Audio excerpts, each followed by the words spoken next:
بسم الله الرحمن الرحيم. تبارك الذي بيده الملك وهو على كل شيء قدير، الذي خلق الموت والحياة ليبلوكم أيكم أحسن عملا، وهو العزيز الغفور. الذي خلق 7 سماوات طباقا، ما ترى في خلق الرحمن من تفاوت، فارجع البصر هل ترى من فتور، ثم ارجع البصر كرتين ينقلب إليك البصر خاسئا وهو حسير. ولقد زينا السماء الدنيا بمصابيح وجعلناها رجوما للشياطين وأعتدنا لهم عذاب السعير. وللذين كفروا بربهم عذاب جهنم وبئس المصير. إذا ألقوا فيها سمعوا لها شهيقا وهي تفور، تكاد تميز من الغيظ، كلما ألقي فيها فوج سألهم خزنتها ألم يأتكم نذير؟ قالوا بلى قد جاءنا نذير، فكذبنا وقلنا ما نزل الله من شيء إن أنتم إلا في ضلال كبير.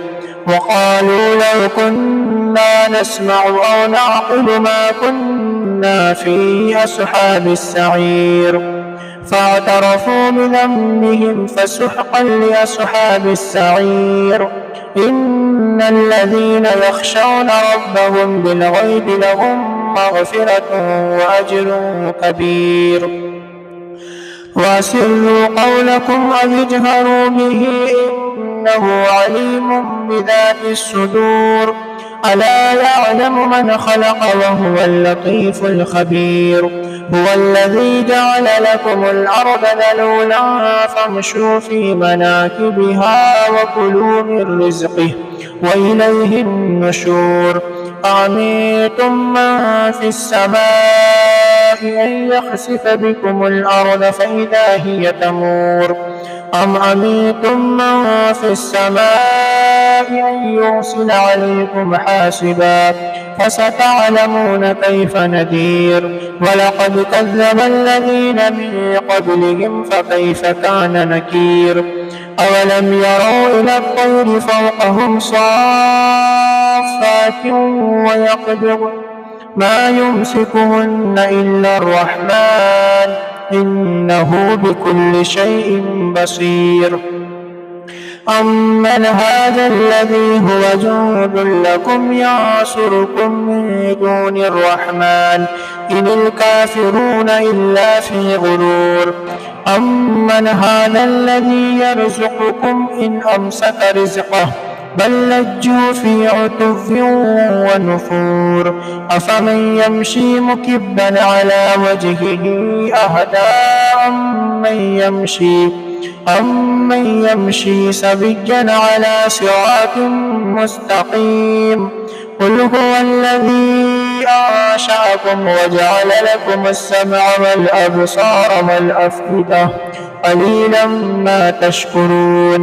قل هو الذي ذرأكم في الأرض وإليه تحشرون.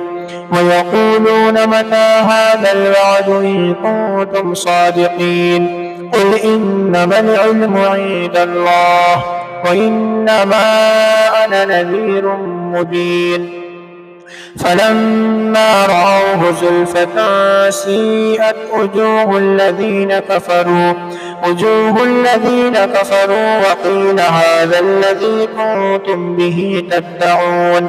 قل أرأيتم إن أهلكني الله ومن معي أو رحمنا فمن يجير الكافرين من عذاب أليم. قل هو الرحمن آمنا به وعليه توكلنا فستعلمون من هو في ضلال مبين. قل أرأيتم إن أصبح ماؤكم غورا فمن يأتيكم بماء معين. صدق الله العظيم.